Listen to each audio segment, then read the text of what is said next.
Depuis que les premiers humains ont rejeté la souveraineté de Jéhovah, le monde est rempli de méchanceté et de souffrance. Mais Jésus nous a donné un espoir. Il a dit qu'il serait roi du royaume de Dieu et qu'il ramènerait la paix et la justice sur la terre. Mais quand ce royaume allait-il commencer à gouverner ? D'après la Bible, ce royaume est déjà en place. Comment le savons-nous ?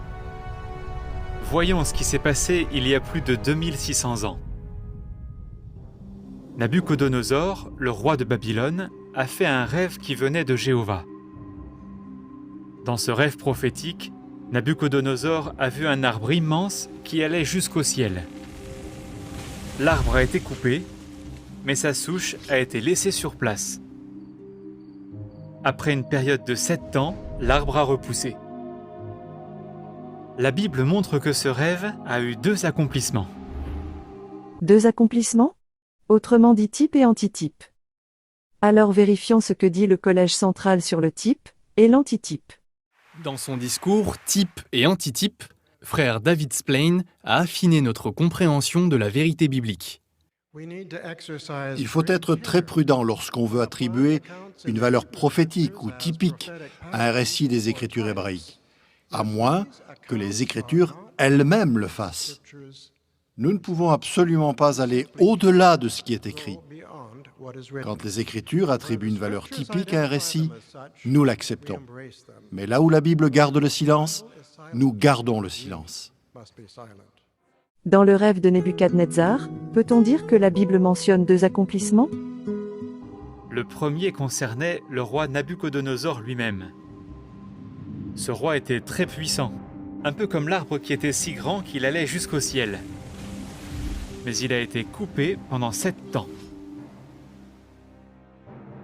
C'est ce qui est arrivé quand Nabuchodonosor a perdu la raison pendant 7 ans. Au cours de cette période, il n'a pas pu exercer ses fonctions de roi. Mais à la fin des 7 ans, il a retrouvé la raison et il est redevenu roi. Un temps correspond-il vraiment à une année ? Rien ne le prouve. C'est une interprétation libre. De plus, Nebuchadnezzar n'a jamais laissé son trône vacant si longtemps, l'archéologie et la Bible ne laissent aucun doute à ce sujet. C'était le premier accomplissement de la prophétie. Quel a été le deuxième accomplissement ? Il concernait la domination de Dieu. La Bible dit que les rois d'Israël étaient assis sur le trône de Jéhovah. Cela veut dire qu'ils représentaient Dieu et sa domination. Malheureusement, la plupart de ces rois ont désobéi à Jéhovah et la majorité des Israélites les ont suivis. Parce que les Israélites ont désobéi à Dieu, Dieu a permis que les Babyloniens envahissent leur pays et qu'ils détruisent Jérusalem en 607 avant notre ère.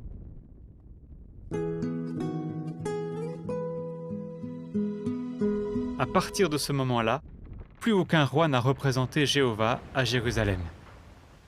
Donc 607 avant notre ère a marqué le début des 7 ans, c'est-à-dire la période pendant laquelle la domination de Dieu serait interrompue. Jéhovah peut-il être représenté par un roi qui adore les faux dieux de Babylone, un roi qui perd la raison, qui se met à agir comme une bête des champs ?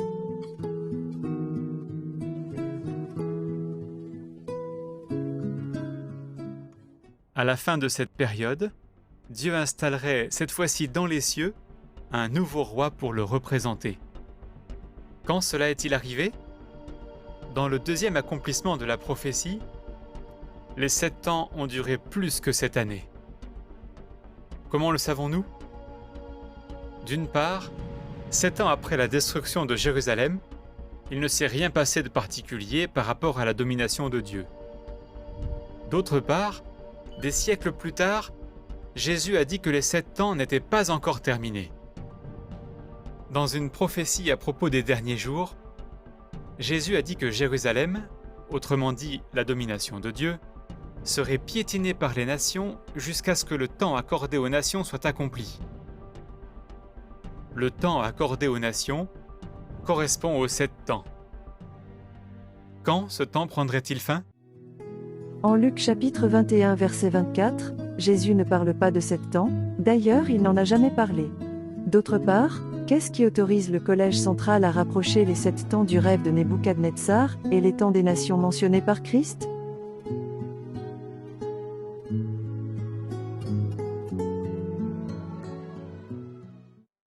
Le livre de la Révélation dit que 3 temps et demi correspondent à 1260 jours. 7 temps, c'est 2 fois plus, donc 2520 jours. Là encore, sur quelle base le collège central s'autorise-t-il le rapprochement des 7 temps de Nebuchadnezzar et les 3 temps et demi dont parle le livre de la Révélation?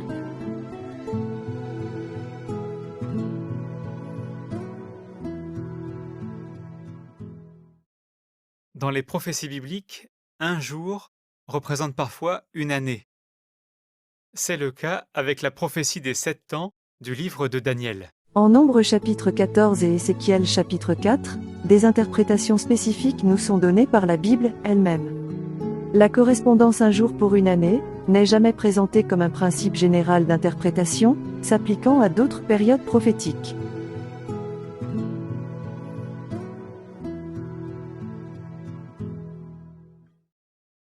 Les 7 temps représentent 2520 ans.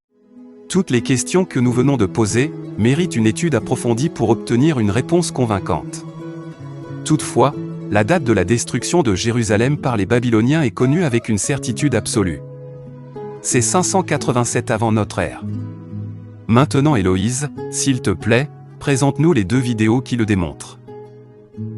En 1 Thessaloniciens 5:21, l'apôtre Paul donne ce conseil: vérifiez toutes choses, restez attachés à ce qui est excellent.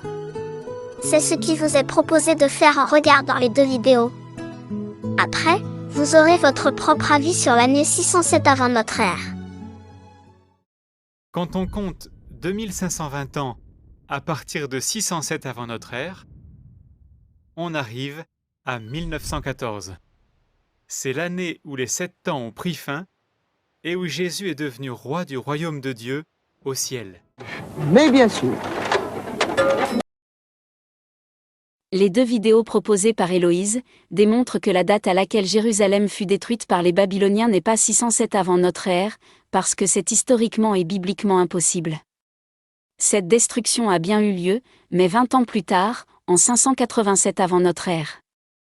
En conséquence, même si nous supposons que le montage du collège central sur les temps des nations est valide, ce qui n'est pas garanti, compter les 2520 ans à partir de 587 avant notre ère, amène à constater que la fin de cette période n'est plus 1914, mais 1934.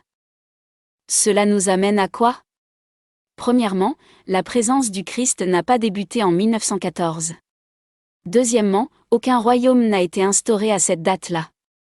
Troisièmement, aucune œuvre d'inspection et de purification qui, selon la tour de garde du 15 novembre 2014 page 30 aurait duré de 1914 au premier mois de 1919 n'a pu avoir lieu. Quatrièmement, aucun canal par lequel Jéhovah guide son peuple n'a pu être établi. Ainsi, nous sommes dans une remise en question fondamentale. Le collège central qui s'autoproclame esclave fidèle et avisé, a-t-il la légitimité pour imposer sa doctrine, ses règles et ses conseils de santé? Héloïse, tu as une conclusion à tout ça? Oui, puisque 607 et les 2520 ans ne sont pas bibliques, j'ai une question importante. Selon Jésus lui-même, quand a-t-il été investi par son papa de tous les pouvoirs royaux dans les cieux et sur la terre? Qui peut me donner la réponse de Jésus? Maman, tu le sais? Et vous qui regardez, si vous le savez, écrivez-le moi s'il vous plaît.